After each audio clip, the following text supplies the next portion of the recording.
Hello, learners. Welcome to the fifth and the last lecture of Money and Banking Unit of Class 12 Macroeconomics. So आज हम अपना last topic cover करके इस chapter को इस unit को खत्म करेंगे और लास्ट टॉपिक राइट आपके सामने स्क्रीन पे है. So you can see over here last function of the central bank controller of money supply and credit. ठीक है. अब ये एक अकेला ही अपने आप में एक बहुत इंपॉर्टेंट फंक्शन है, रोल है जो आरबीआई या कोई भी सेंट्रल बैंक प्ले करता है. सो इसको डिटेल में पढ़ने के लिए पहले आपको यहाँ पे एक चीज बता दूं. यहाँ पे आपका एक एमसीक्यू भी बन सकता है या एक 3 नंबर का अकेला क्वेश्चन भी बन सकता है. सो एक अकेला इंस्ट्रूमेंट, अभी हम इंस्ट्रूमेंट्स क्या है उसको पढ़ेंगे.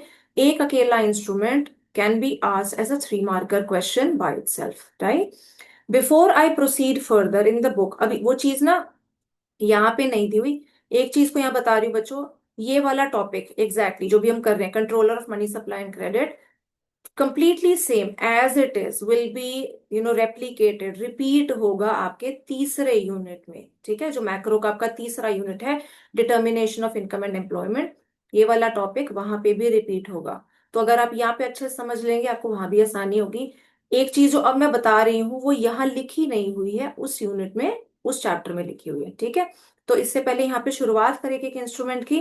I just make a small classification chart, यहीं पे बना रही हूँ, उसके हिसाब से आई क्लैरिफाई. ठीक है.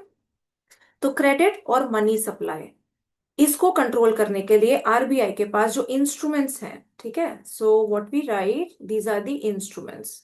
अब इंस्ट्रूमेंट्स ऑब्वियसली बजाने वाला नहीं है. ठीक है, I don't mean a musical instrument.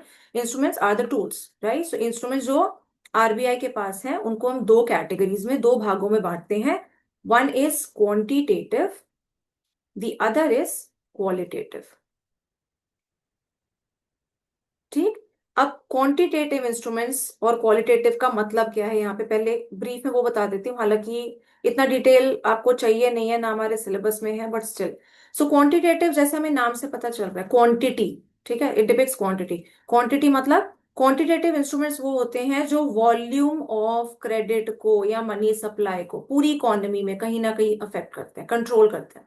तो पूरी इकोनॉमी को इकट्ठा लेके चलते हैं, पूरी इकोनॉमी में इसका इम्पैक्ट पड़ेगा. तो क्रेडिट बढ़ाना है तो बढ़ जाएगा, कम करना है तो कम कर देंगे इन इंस्ट्रूमेंट्स के द्वारा, right. But when we talk about the qualitative, qualitative होते हैं हमारे सिलेक्टिव. सिलेक्टिव मतलब अगर सरकार चाह रही है कि सिर्फ रियल एस्टेट को, real estate as in the property, ठीक है, तो प्रॉपर्टी के प्राइसेस बहुत ज्यादा बढ़ रहे हैं जिसको हम बबल बोल देते हैं. So there is an artificial increase in the property prices. उसको कंट्रोल करने के लिए हमें सिर्फ प्रॉपर्टी के सेक्टर को, रियल एस्टेट सेक्टर को टारगेट करने की जरूरत है. तो हम क्या करें, हमें सिर्फ एग्रीकल्चर या इंडस्ट्री को टारगेट करने की जरूरत है, तो क्या करें. सो क्वालिटेटिव इंस्ट्रूमेंट्स हमारे सिलेक्टिव होते हैं, दे पर्टेन टू वन एस्पेक्ट और वन सेक्टर. बट जो क्वांटिटेटिव इंस्ट्रूमेंट्स है बच्चों, वो पूरी इकोनॉमी को साथ में अफेक्ट करते हैं through the volume of credit and money supply. I hope you are clear with this. ठीक. अब क्वांटिटेटिव इंस्ट्रूमेंट्स में हमें क्या क्या पढ़ना है. So if I right over here the first one, ठीक है, तो मैं मार्क कर देती हूँ. पहला हमारा जो है is repo rate. The second one is bank rate. अभी वो लिस्ट पूरी हमारे सामने नीचे आएगी, सो अकॉर्डिंगली हम उसको एक एक करके पढ़ेंगे. ठीक है. Then we have reverse repo rate. The fourth one is open market operations.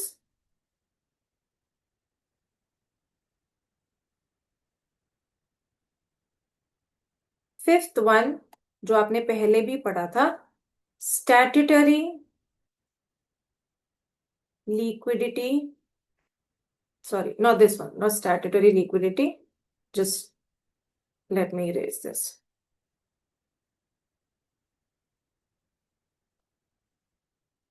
We had done legal reserve. Legal reserve requirements. Legal reserve requirements. और इसके अंडर दो हमारे सब हेड्स बन जाएंगे बच्चों. एक ही हमने पहले बात की थी, वो यहाँ पे डिटेल में आ जाएगा हमारा, कैश रिजर्व रेशो, CRR. और दूसरा है आपका स्टैट्यूटरी लिक्विडिटी रेशो. यहाँ मेरे पास थोड़ी स्पेस कम है तो मैं ऐसे भी शॉर्ट में लिख देती हूँ, बुक में आएगा. So we'll do it further, right. So हमारे पास यहाँ पे ब्रॉडली क्वांटिटेटिव में आपको नजर आ रहे हैं, हमने करने हैं 5 इंस्ट्रूमेंट्स, ठीक है। और अगर मैं दोनों को अलग अलग सेपरेटली काउंट कर लूं देन 6 इंस्ट्रूमेंट्स। क्वालिटेटिव में हमारे पास एक ही है, हमारे सिलेबस के हिसाब से बुक में 3 मिलेंगे आपको, but as per our syllabus we just have to do one. So उसका नाम है मार्जिन रिक्वायरमेंट, ठीक है। सो ये हमारी लिस्ट हो गई। ये क्लासिफिकेशन चार्ट आपको मिलेगा तीसरे यूनिट में इसी बुक में, राइट। बट यहाँ पे क्योंकि हम कर रहे हैं तो मैंने आपको यहीं पे बता दिया, विच मेक्स इट इजियर, ठीक है। So let us proceed with the quantitative instruments first. सबसे पहले आपके पास जो स्क्रीन पे है repo rate, so I will erase what I have written and let me proceed further with the content. तो सबसे पहले आता है रेपो रेट या रीपरचेज रेट भी इसको बोलते हैं। अब रेपो रेट सिंपल सी भाषा में क्या है बच्चों, ध्यान से सुनना। अगर कमर्शियल बैंक सेंट्रल बैंक से लोन लेता है तो कमर्शियल बैंक को भी इंटरेस्ट पे करना होगा, ठीक है। जैसे हम अगर बैंक से जाके लोन लेते हैं तो हम भी बैंक को इंटरेस्ट पे करते हैं। सिमिलरली कमर्शियल बैंक अगर लोन ले रहा है सेंट्रल बैंक से तो कमर्शियल बैंक इंटरेस्ट पे करेगा सेंट्रल बैंक को, राइट। तो वो इंटरेस्ट रेट, रेपो रेट कौन सा इंटरेस्ट रेट है, वो इंटरेस्ट रेट जो सेंट्रल बैंक चार्ज करता है कमर्शियल बैंक्स को on loans given for short term purposes, short term means, ठीक है। तो इससे पहले ये काम कैसे करता है वो देखें, आप इसकी डेफिनेशन मार्क कर लेंगे बच्चों, ठीक है। सो सबसे पहले आप आ जाएं डेफिनेशन पे।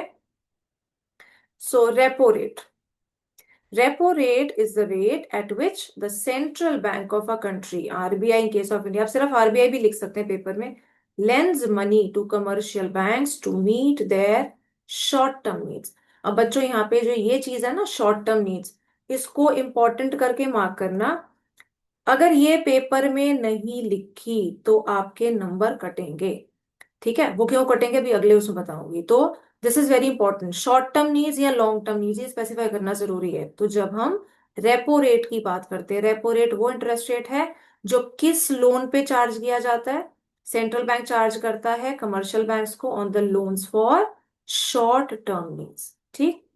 अब ये काम कैसे करता है उसको पढ़ना बहुत जरूरी है, बिकॉज हमें अगर 3 नंबर चाहिए तो हमें यही बताना है कि रेपो रेट इस्तेमाल कैसे होगा, काम कैसे करेगा। तो अगर मैंने कहा रेपो रेट या इंटरेस्ट रेट, ठीक है, समझने के लिए आपको सिर्फ कह रही हूँ, पेपर में नहीं लिखोगे। इंटरेस्ट रेट बढ़ा दिया, राइट। इंटरेस्ट रेट बढ़ गया मतलब क्या हुआ, कॉस्ट ऑफ बोरोइंग, जो कमर्शियल बैंक्स की कॉस्ट ऑफ बोरोइंग है वो बढ़ गई, उनके लिए लोन लेना महंगा हो गया। तो वो क्या करेंगे, इन टर्न अपना लेंडिंग रेट बढ़ा देंगे जिसपे वो हम लोगों को पब्लिक को लोन्स देंगे, right. So this will imply that the lending rate by the commercial banks will increase, ठीक है। इनका लेंडिंग रेट बढ़ेगा तो उसकी वजह से क्या होगा, हम जो लोन लेने वाली जो पब्लिक है वो डिस्करेज हो जाएंगे, मेरे लिए लोन महंगा हो गया, मेरे लिए आउट ऑफ बजट हो गया, इतना इंटरेस्ट चार्ज कर रहे हैं, सो मैं नहीं अफोर्ड कर पा रही, राइट। सो लेंडिंग रेट बढ़ेगा तो उसकी वजह से क्या होगा, it will discourage the loans, तो हम लोन्स कम लेंगे और उसकी वजह से क्या होगा, जो क्रेडिट क्रिएटिंग कैपेसिटी है, जो लोन देने की क्षमता है, लोन जो दे पा रहे हैं बैंक्स वो कम हो जाएंगे। तो क्रेडिट कम होगा, क्रेडिट कम होगा तो मनी सप्लाई कम हो जाएगी। याद करो हमने क्या पढ़ा था, याद रखने हमेशा के लिए समझने के लिए, मनी सप्लाई मतलब लोगों के हाथ में पैसा। तो आपको क्रेडिट नहीं मिला, क्रेडिट कम हो गया, आपके हाथ में पैसा नहीं आया, राइट। तो इकोनॉमी में पैसा कम हो जाएगा। I hope you are clear with this, ठीक है। एक बार इसको बुक में पढ़ो और मार्क कर लो। तो the central bank advances loans against approve securities और एलिजिबल बिल्स ऑफ एक्सचेंज, जैसे मैंने आपको कहा ये वाला हिस्सा छोड़ सकते हैं। Coming to the main thing जो हमें चाहिए, an increase in the repo rate increases the cost of borrowings from the central bank. ये आपका बना पहला पॉइंट, ठीक है, जो मैंने यहाँ पे ऊपर लिखा। तो कॉस्ट ऑफ बोरोइंग बढ़ेगी, इसको पॉइंट फॉर्म में ही लिखना बच्चों, ठीक है। It forces commercial banks to increase their lending rates, ठीक है। So you can make this as your point number 2, right, which discourages borrowers from taking loans. आप इसी को कंप्लीट सेकेंड पॉइंट बना सकते हैं। ठीक, तो लेंडिंग रेट बढ़ जाएगा, discouraging the borrowers from taking loans. Third one, इसके आगे, it reduces the ability of commercial banks to create credit. ठीक है, तो डिस्करेज होंगे, लोन लेंगे नहीं, कमर्शियल बैंक्स का लोन देना कम हो जाएगा, डिस्करेज हो जाएगा। So the credit creating capacity falls. A decrease as a last thing in the repo rate, not over here. So decrease की बात, जो बात है वो बाद में करेंगे, इन पॉइंट्स को रिवर्स कर देंगे। यहाँ पे बच्चों एक चीज ऐड कर लेना, it reduces ability of commercial banks to create credit. So I am adding one thing over here, thereby reducing, क्योंकि ये चीज पेपर में आपको काम आएगी, thereby reducing money supply in the economy. ठीक है, ये चीज जरूर ऐड करेंगे यहाँ पे, क्योंकि बहुत बार पेपर में क्वेश्चन आता है मनी सप्लाई को कंट्रोल करने के लिए आरबीआई रेपो रेट को क्या करे, बढ़ा दे या कम करे। ठीक है, दैट वे। सो तभी मैंने कहा हमेशा याद रखो, क्रेडिट और money supply, credit, let me right over here, ये चीज आपको हमेशा बच्चों याद रखनी है, credit and money supply, they go together. ठीक है, तो इनका क्या है, पॉजिटिव रिलेशन है, they have a positive relation. Economy में क्रेडिट बढ़ेगा तो मनी सप्लाई भी बढ़ जाएगी। ठीक है, क्रेडिट कम होगा तो मनी सप्लाई भी कम हो जाएगी। तो इसलिए मेरे को हमेशा याद रखना है कि मनी सप्लाई से अगर मुझे क्वेश्चन पूछा जाए, मनी सप्लाई बढ़ानी है तो रेपो रेट को क्या किया जाए, मनी सप्लाई कम करनी है तो रेपो रेट को क्या किया जाए, accordingly I need to be prepared to give an answer for that. तो इसीलिए मैंने आपको यहाँ पे ये वाली चीज ऐड करवाई है, thereby reducing money supply. ठीक है, तो अगर यहाँ पे फिलहाल मतलब डिक्रीज की बात हम करते हैं, मैं आपको यहीं पे क्वेश्चन दे दूंगी, एक एमसीक्यू आ जाता है पेपर में, right, that during inflationary times, ठीक है, during inflationary times what should be, so inflation है, शॉर्ट में अगर यहाँ पे लिख दो, there is inflation in the economy, right, so inflation in economy, so what should the RBI do, what should, हालांकि जब मैं एक सारे क्वेश्चंस इकट्ठे डिस्कस करूंगी तब भी इस टाइप के क्वेश्चंस कराऊंगी, बट स्टिल बिकॉज अभी पढ़ रहे हैं तो it's all fresh with you, तो एक बार यहाँ पे क्वेश्चन देख लो। So what should RBI do to the repo rate. ठीक है, तो रेपो रेट को आरबीआई क्या करे, राइट, तो सोच के देखो, इन्फ्लेशन है इकोनॉमी में, इन्फ्लेशन मतलब आपको पहले भी याद होगा हमने डिस्कस किया था, प्राइसेस आर इंक्रीजिंग, प्राइस कब बढ़ रहे हैं, जब डिमांड सप्लाई से ज्यादा है, तो डिमांड को कम करना है। डिमांड को कम करने के लिए क्या करेंगे, डिमांड को कम करने के लिए लोगों के हाथ में पैसा कम करेंगे, तो मनी सप्लाई कम करनी है, राइट, तो मनी सप्लाई कम करने के लिए हम क्या करेंगे, रेपो रेट को बढ़ा देंगे। यही हमने यहाँ पे डिस्कस किया, जो फिलहाल अभी हमने बात की थी। ठीक है, increase in the repo rate will imply a reduction in the money supply। ठीक है, so I hope we are clear with this aspect of it. ठीक, अब अगर इसी चीज को हम रिवर्स कर दें, उल्टा कर दें, तुम यहाँ पे जो लास्ट लाइन हाईलाइट कर रही है, a decrease in the repo rate will have the opposite effect.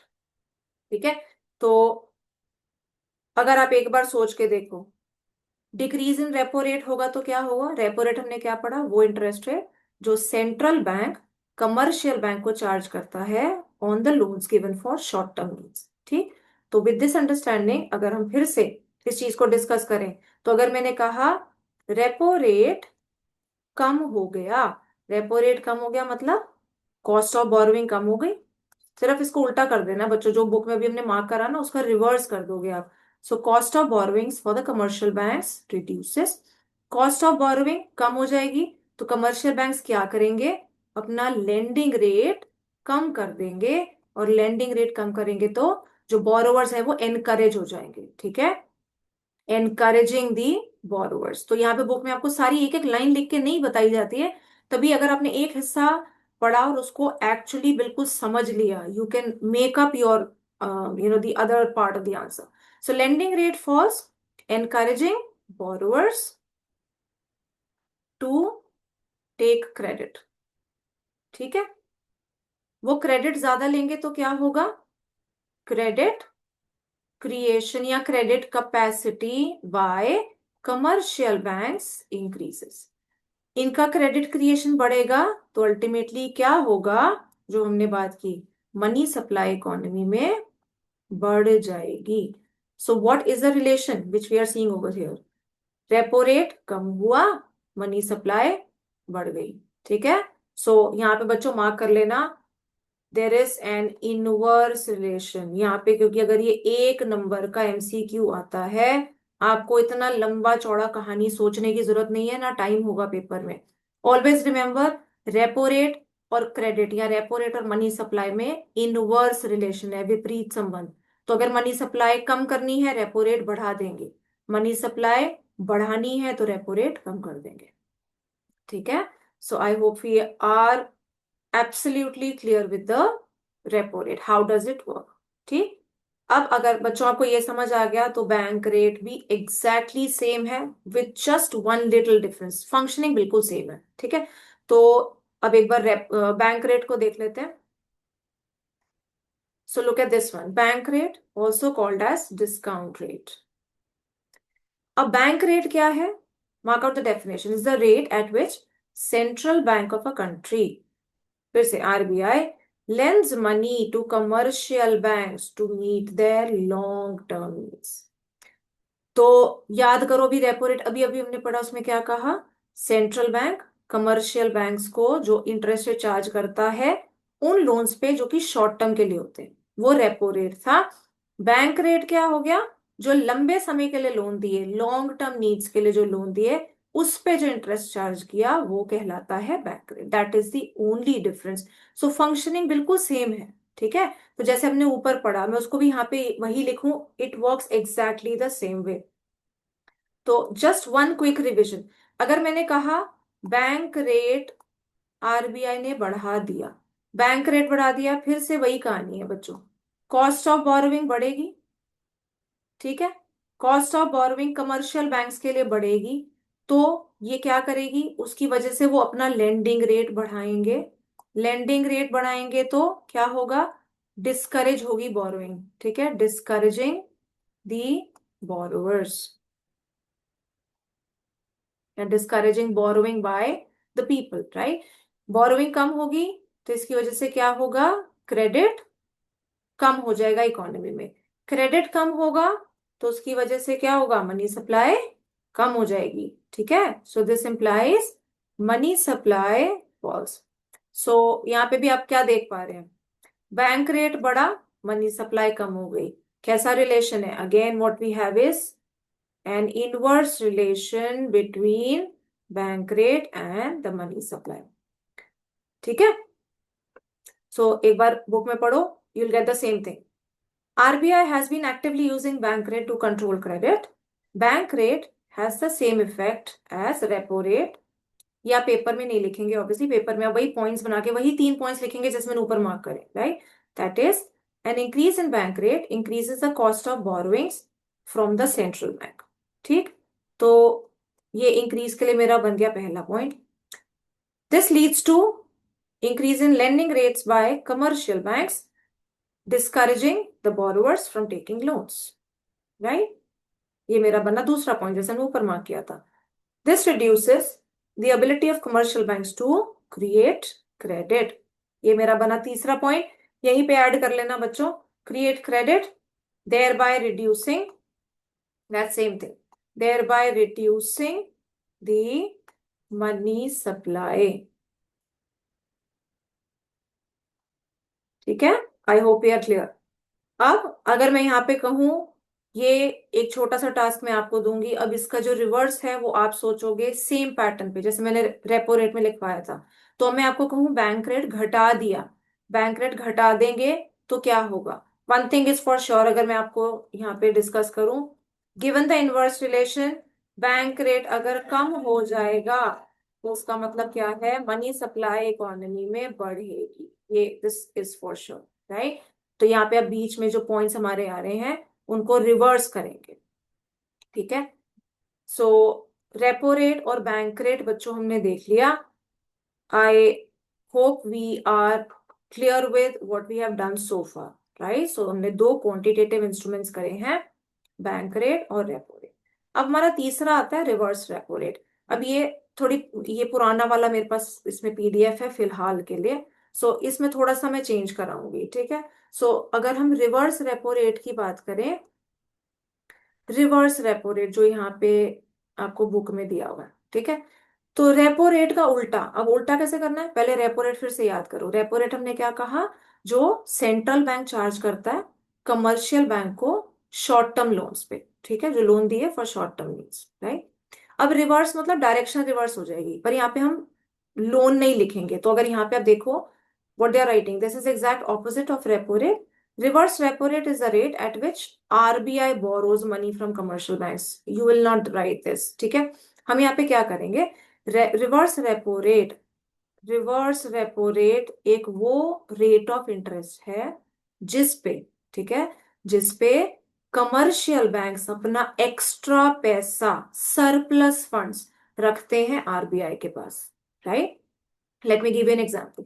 तो जैसे अगर हम अपनी बात करें, जनरल पब्लिक, जैसे आपके पास अगर पैसा है तो हमारी जो सेविंग्स जिसको हम बोलते हैं, तो अपनी सेविंग्स कहाँ रखते हैं, बैंक में जाके जमा करा देते हैं। हम बैंक में जमा कराते हैं, क्यों कराते हैं, क्योंकि हमें इंटरेस्ट मिलता है। तो अगर मैं आपको कहूँ सेम वे, कमर्शियल बैंक के पास एक्स्ट्रा पैसा है और वो आरबीआई के पास जमा करा देते हैं, तो उनको इंटरेस्ट की कमाई होती है, ठीक है। तो उस इंटरेस्ट को जो उनको अपने सेविंग्स वहां रखने पे कमाई होती है, that is nothing but the reverse repo rate, right. So reverse repo rate is the interest rate which commercial banks या with central bank gives, that central bank gives to commercial banks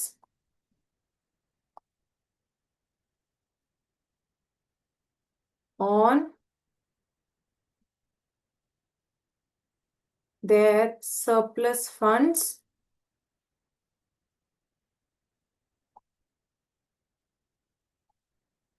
parked with it, ठीक है। मतलब जो commercial banks ने पैसा central bank के पास रखा है, अपने सरप्लस फंड्स रखे हैं, उस पे जो इंटरेस्ट की कमाई है, that interest is nothing but the reverse repo rate, right. अब ये काम कैसे करेगा, तो आप अपने ऊपर ही सोच के देखो। अगर मैं कहूं, आपको पता चलता है कि आपका जो सेविंग्स अकाउंट का इंटरेस्ट है वो बढ़ गया, सेविंग्स अकाउंट पे इंटरेस्ट रेट बढ़ गया, तो मतलब मेरे पास इंसेंटिव है, मैं ज्यादा पैसा जाके अपने सेविंग्स अकाउंट में जमा कराऊंगी, ठीक है। तो सेम चीज होल्ड करती है कमर्शियल बैंक्स के साथ। तो अगर रिवर्स रेपो रेट बढ़ा दिया जाए, ठीक है, reverse repo rate, let me use a different pen.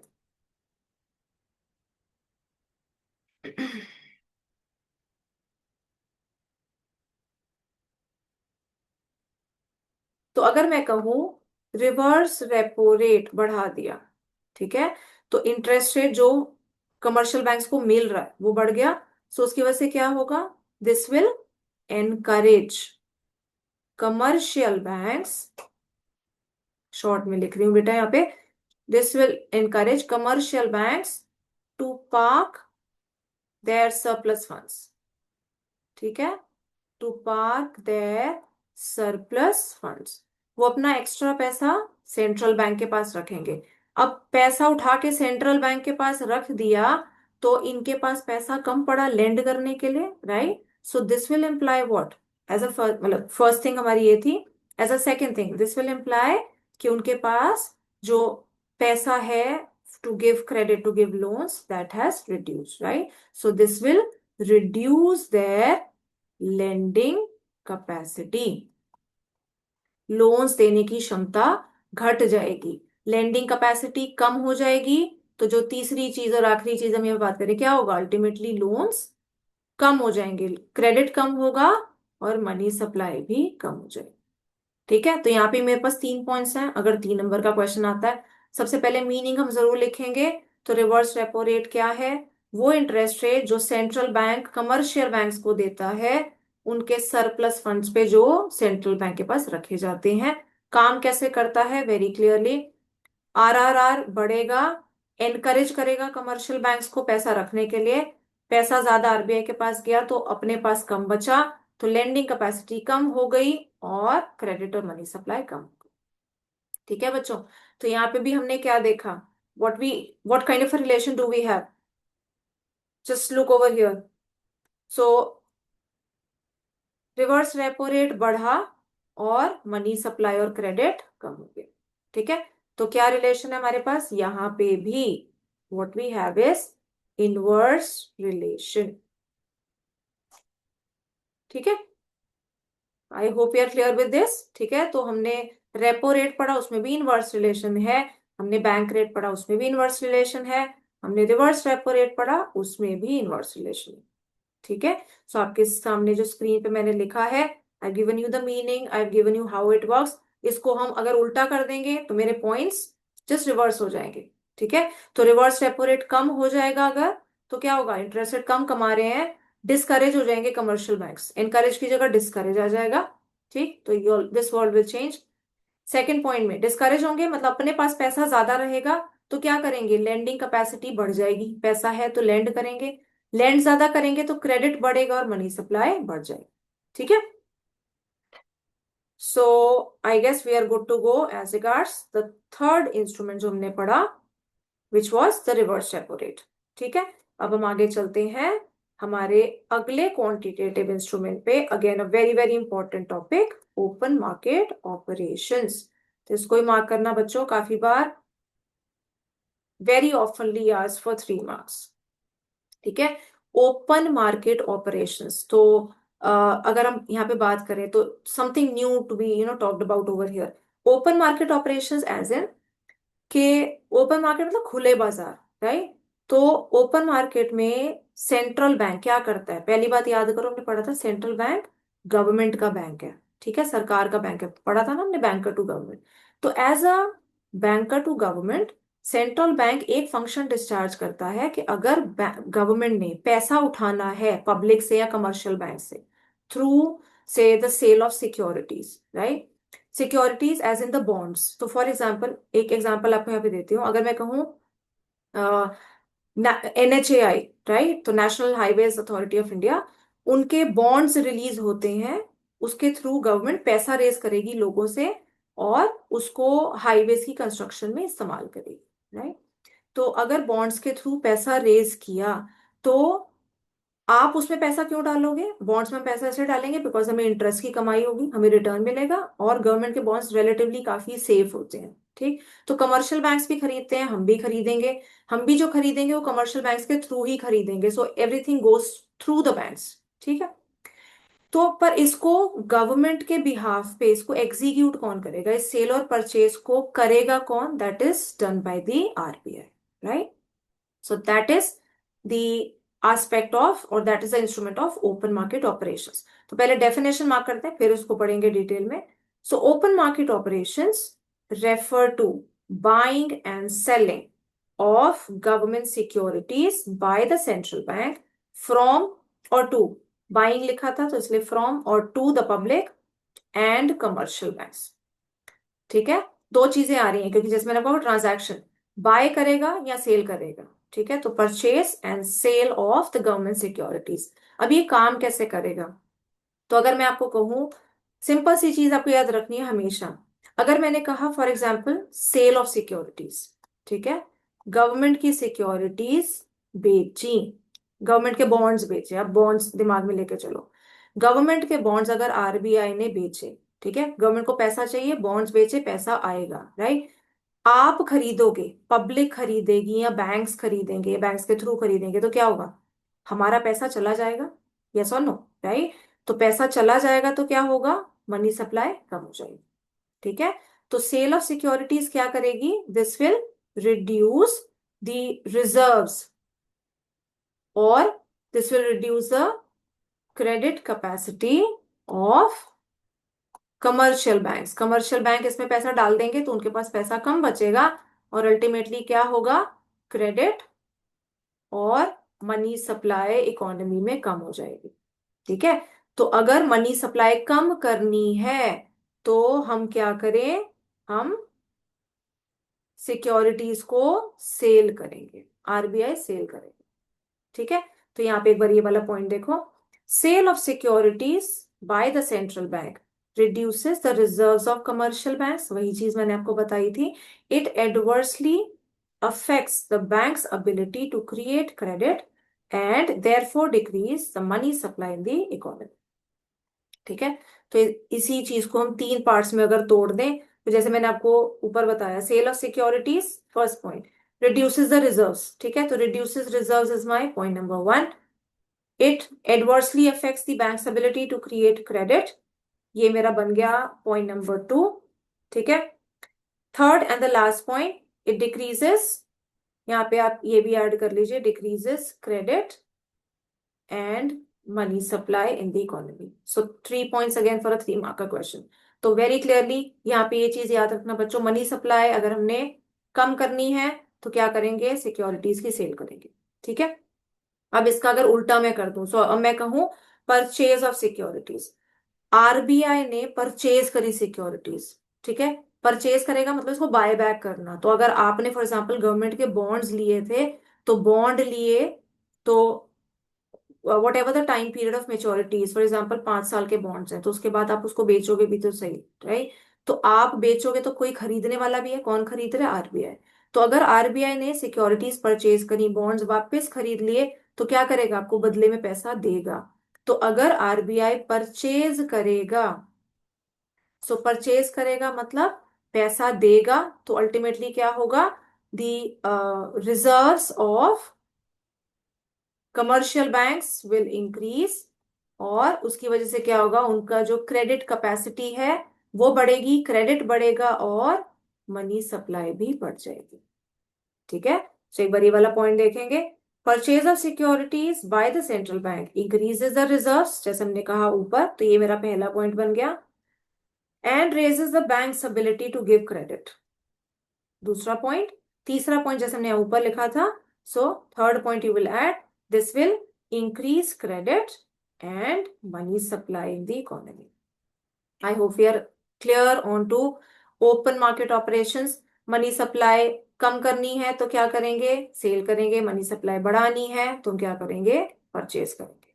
ठीक है. Okay, so we are good to go as regards open market operations. So moving on to the next and the last category. So quantitative instruments में हमारा जो अगला हिस्सा आता है, जिसका थोड़ा सा पार्ट आप ऑलरेडी पढ़ चुके हैं, right. So let us see for that. So legal reserve requirements. ठीक है. लीगल रिजर्व रिक्वायरमेंट्स हमने कहा था बच्चों, मैंडेटरी है, लीगली जरूरत है इसको मेंटेन करने की. This is required by the RBI, right. और इसके दो हिस्से हैं. सो अब यहाँ पे देखिए, commercial banks are required to maintain reserves on two accounts, दो तरीके से, दो टाइप से. ठीक. सो पहला टाइप देख लेते हैं जो हमने पढ़ा था, कैश रिजर्व रेशो, CRR. अब अगर आपको लास्ट लेक्चर में याद हो, मैंने बताया था कैश वर्ड आ रहा है तो कैश में ही रिजर्व रखना है, और ये वो रिजर्व है जो कमर्शियल बैंक्स आरबीआई के पास रखेंगे. ठीक है. तो एक अगर सिंपल सी एग्जांपल दू, वन स्मॉल एनालॉजी, अगर हम कहें हम अपने पास पैसा घर में अलग से रखते हैं कंटेंजेंसी के लिए, जरूरत पड़ेगी तो कहीं तिजोरी में, कहीं सेफ में, घर में भी हमने पैसा रख रखा है, वो अलग है. बट अगर मैं कहूँ घर के अलावा हम अपना पैसा सेफ में रखते हैं, कहाँ से, बैंक में, राइट. तो वो हमने कैश में पैसा बैंक में रखा हुआ है. सेम वे कमर्शियल बैंक्स भी पैसा अपना आरबीआई के पास जमा कराते हैं, उनको कंपल्शन है इस चीज की, तो वो हमारा क्या है, कैश रिजर्व. ठीक.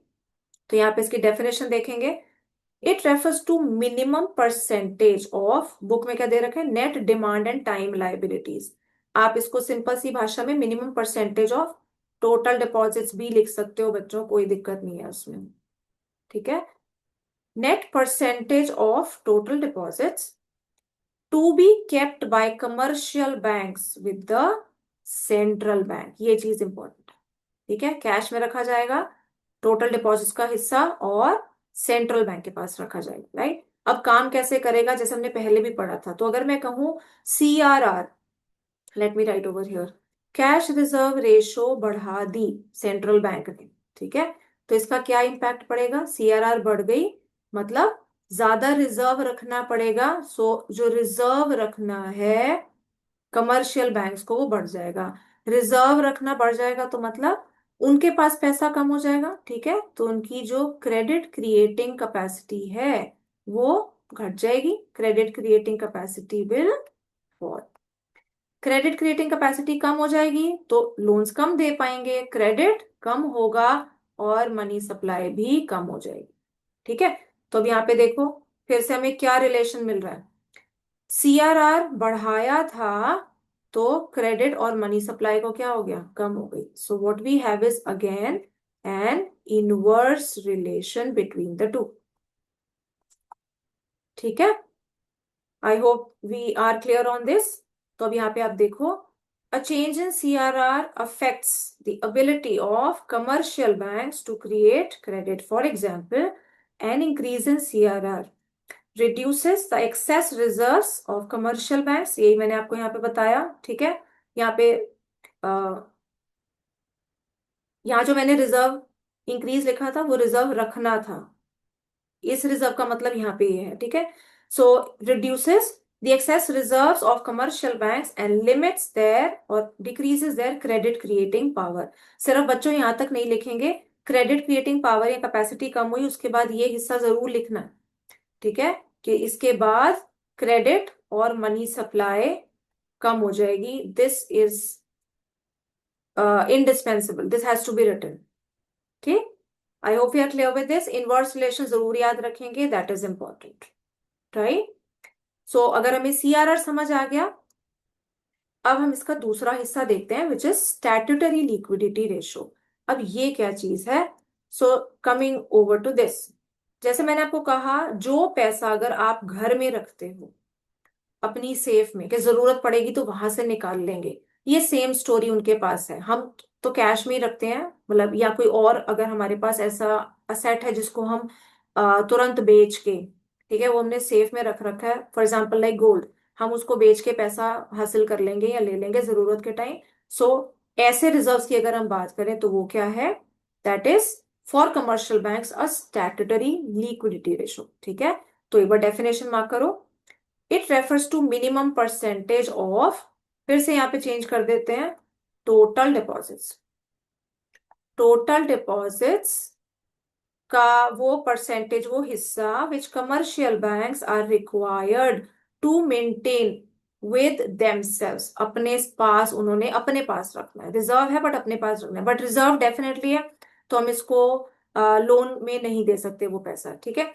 मोस्टली ये किस तरीके से रखा जाता है, SLR is maintained in form of designated liquid assets.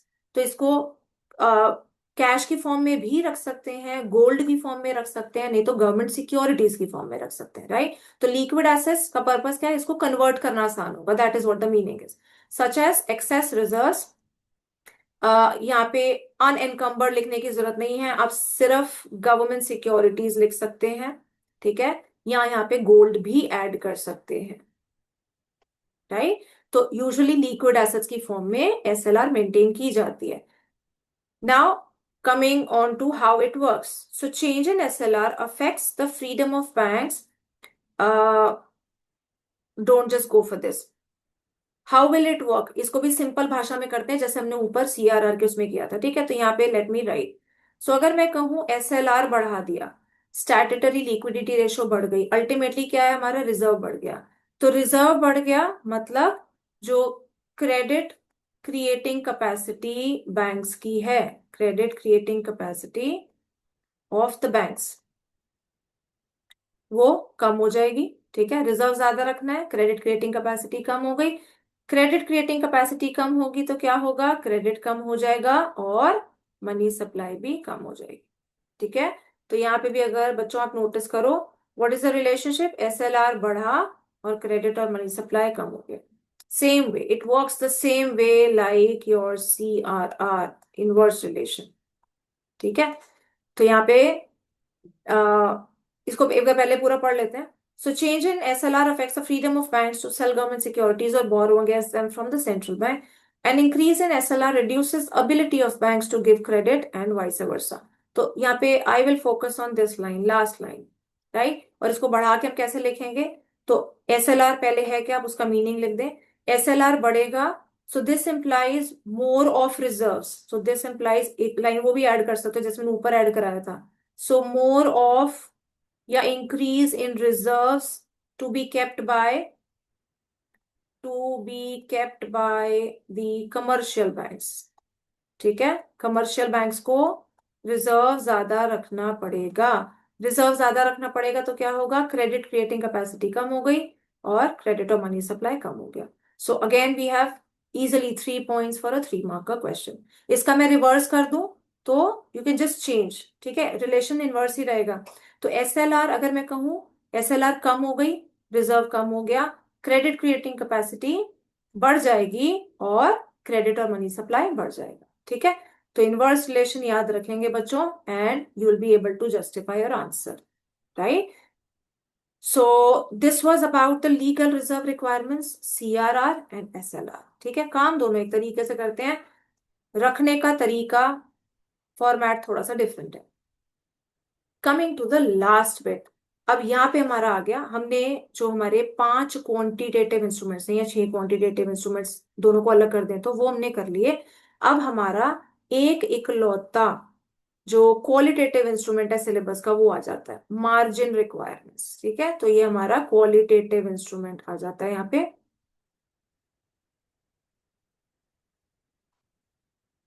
Okay, सो अब मार्जिन रिक्वायरमेंट क्या है, I give you one example.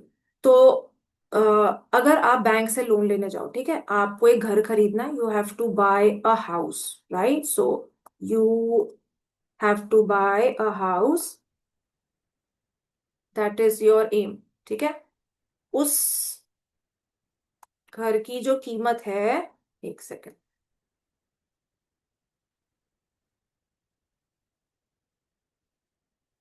Technological challenges, okay, so you have to buy a house, right. और इस घर की जो मार्केट वैल्यू है वो कितनी है, वो है फॉर एग्जाम्पल 2 करोड़ रुपीस। ठीक, सो 2 करोड़ का घर। अब आपको अगर मैं कहूं 2 करोड़ का लोन चाहिए बैंक से, ठीक है, घर खरीदना है। पहली चीज आपको, ये सब बच्चों को पता ही होगी, 10th में भी पढ़ते हैं इस चीज के बारे में। अगर आपने लोन लेना बैंक से तो आपको क्या करना पड़ेगा, आपको एक कोलेट्रल रखना पड़ेगा, कोलेट्रल या सिक्योरिटी। ठीक है, क्या आप ऐसा तो नहीं कि लोन लेके भाग जाएं, राइट। तो अगर आप भाग भी जाएंगे तो अपनी सिक्योरिटी को बेच के बैंक जो है वो पैसा रिकवर कर लेगा, बिकॉज बैंक क्या है, profit making institution, right, don't forget that.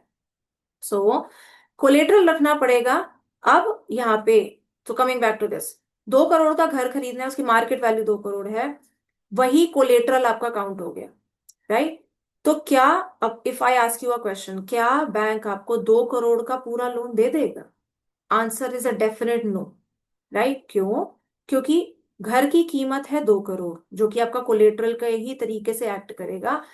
आज आपको अगर बैंक ने 2 करोड़ का लोन दे दिया, कल गोइंग फॉरवर्ड अगर आप डिफॉल्ट करते हो, वो नौबत आ जाती है कि बैंक को आपका घर बेच के पैसा वापस लेना पड़े। बट बिकॉज ऑफ समथिंग, सम से रिसेशनरी फेज है इकोनॉमी में, प्रॉपर्टी के रेट्स कम हो गए हैं, उस वजह से अगर आपके 2 करोड़ की जो घर की कीमत है वो घट जाती है, 2 करोड़ से कम की हो जाती है, बैंक उसको बेचने जाता है, तो ultimately what is going to happen, bank को नुकसान होगा। ठीक है, और बैंक कभी भी नुकसान में काम नहीं करेगा, सेंस भी नहीं बनती, बिकॉज यहाँ पे हम एक लोन की बात कर रहे हैं, there are millions of loans which are being given, तो ऐसे तो बैंक काम कर ही नहीं पाएगा, राइट। सो इसीलिए यहाँ पे हम क्या कह रहे हैं, दो चीजों में डिफरेंस आता है। तो जो मार्केट वैल्यू जो कोलेटरल की है, ठीक है, मार्केट वैल्यू जो कोलेटरल की है वो हमेशा ज्यादा होगी, this will always be higher as compared to what, as compared to the amount of loan given or loan sanctioned by the bank। तो बैंक आपको जो लोन देगा वो हमेशा कम होगा, लोन का अमाउंट हमेशा कम होगा, किससे कम होगा, कोलेट्रल से। ठीक है, तो बैंक अपने आप को सेफ प्ले करके चलेगा, राइट। और ये जो डिफरेंस है, इनका जो गैप है, जो डिफरेंस है, that is nothing but the margin requirement. Margin से याद रखो, margin is nothing but the gap, right. So margin requirement is the difference, look at the definition, is the difference between amount of loan and the market value of security offered by the borrower against the loan. ठीक है। Difference between the amount of loan, जो मैंने आपको कहा, loan आपको 2 करोड़ से कम का मिलेगा, तो amount of loan and market value of security offered by the borrower. Security is nothing but the collateral. I hope we are clear on to the meaning of margin requirement, right. अब आगे यहाँ पे बच्चों example एक बार पढ़ो। If the margin fixed by the central bank is 40%, ठीक, then commercial banks are allowed to give a loan up only up to 60%। 40% margin रखना है, मतलब 60% का लोन देंगे, only up to 60% of the value of the security. Security आपसे जितनी ली उसका 60% loan देंगे। ठीक है। तो अगर ये काम कैसे करेगा, कमिंग बैक टू जो जिसमें हम इंटरेस्टेड हैं, तो मार्जिन रिक्वायरमेंट काम कैसे करती है। तो अगर मैं कहूं आप 2 करोड़ का घर खरीद रहे हो, 2 करोड़ का लोन चाहिए था, कोलेटरल आपका 2 करोड़ का है, पर आप बैंक आपको कहता है कि नहीं, हम आपको लोन देंगे 1 करोड़ 80 लाख। ठीक है, सो 1.80 करोड़। ठीक। तो 20 लाख आपको खुद अपने अरेंज करने हैं। ठीक है, this is the margin requirement. तो अगर इसको बढ़ा के, अभी 20 लाख है, इसको बढ़ा के अगर बैंक ने कहा कि नहीं, we are facing some problem, और अब हम कह रहे हैं कि हम आपको सिर्फ 1.5 करोड़ का लोन देंगे, तो अब आपको क्या करना है, 50 लाख अपना खुद का अरेंज करना है। पहले आपके दिमाग में था 20 लाख अरेंज करेंगे तो काम हो जाएगा, 50 लाख अरेंज करना है। तो आप क्या करोगे, आपके लिए लोन लेना आसान है या मुश्किल है? ऑब्वियस सी बात है, मुश्किल है। 50 लाख अपना अरेंज करना है। So this increase in the margin will discourage will discourage the borrowers. Just give me 1 second. So this will discourage the borrowers for taking the loans. ठीक है, so increase in margin will discourage, something wrong is happening today with this pen. Discourage borrowers,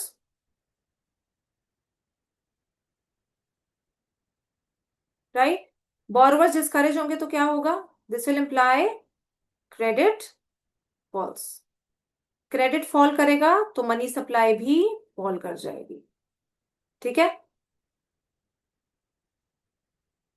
I hope we are clear with this. ठीक है, तो एक बार यहाँ पे point पढ़ेंगे, just our last thing over here. So an increase in margin reduces the borrowing capacity. ठीक है, तो यहाँ पे सिर्फ बोरोइंग कैपेसिटी ना लिखे, आप ये चीज जरूर लिखेंगे, N increase in margin discourages the borrowers. Please right this statement. ठीक है, डिस्करेजेस बोरोवर्स। और उसके बाद डायरेक्टली हम मनी सप्लाई पे जंप नहीं कर जाएंगे। Discourages borrowers, right, thereby reducing, उसके बाद सेकेंड पॉइंट में लिख दो, यहाँ पे लिख सकते हैं आप, it will reduce the credit thereby reducing the money supply in the economy. ठीक है, दूसरे पॉइंट में देखो, a fall in margin encourages the people to borrow more. This is just the reverse. ठीक है, तो अगर मार्जिन फॉल कर जाएगा तो this will encourage the borrowers, leading to increase in the credit and money supply in the economy, right. As a last thing यहाँ पे आप देखिए, again what kind of a relation do we have, margin requirement अगर हमने बढ़ा दी तो उसकी वजह से क्या हुआ, क्रेडिट कम हो गया या मनी सप्लाई कम हो गई। ठीक है, so what kind of a relation do we have, margin requirement बढ़ा, क्रेडिट सप्लाई, क्रेडिट या मनी सप्लाई कम हो गई। So again what we have is an inverse relation. ठीक है, my pen seems haunted today. I don't know what is happening to this. Right? So I hope we are clear with this, that what we have is an inverse relation यहाँ पे भी बच्चों। ठीक है, तो वो चीज आप नोट कर लीजिए, inverse relation in the margin requirement as well. Oh God. ठीक है, so I'll stop over this. Right? We have done all the instruments. Quantitative याद रखना बच्चों, क्वालिटेटिव याद रखना। क्वांटिटेटिव हमने 6 करे हैं, repo rate, bank rate, reverse repo rate, open market operations, दोनों को बाकियों को खोल दूं तो CRR और SLR, राइट। एक qualitative instrument which is the margin requirement. Please concept ध्यान रखना, कॉन्सेप्ट नहीं भूलेंगे, मीनिंग जरूर याद रखेंगे और इसकी फंक्शनिंग जरूर याद रखेंगे। और हमेशा हर चीज को रिलेट करना है मनी सप्लाई और क्रेडिट से। आपको मैंने बताया एक अकेला क्वेश्चन अगर आएगा, एक इंस्ट्रूमेंट 3 नंबर में आ सकता है, you should be absolutely clear with के इन्फ्लेशन है इकोनॉमी में तो मनी सप्लाई कम करनी है तो क्या करेंगे। सारी मोस्टली जगहों पे हमने इनवर्स रिलेशन ही पढ़ा है except for the open market operations. तो वहां पे you need to be clear with the sale and purchase. ठीक है। So this was all about the functions of central bank and therefore we conclude our banking chapter as well, right. So with this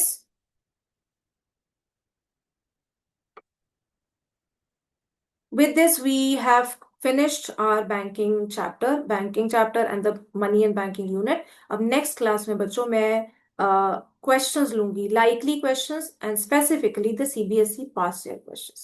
ठीक है। so till then uh, revise this entire unit और कहीं भी आपको कोई doubt है, I hope that will be covered in your questions वाला lecture, right? So I'll meet you with that. So thank you so much for today.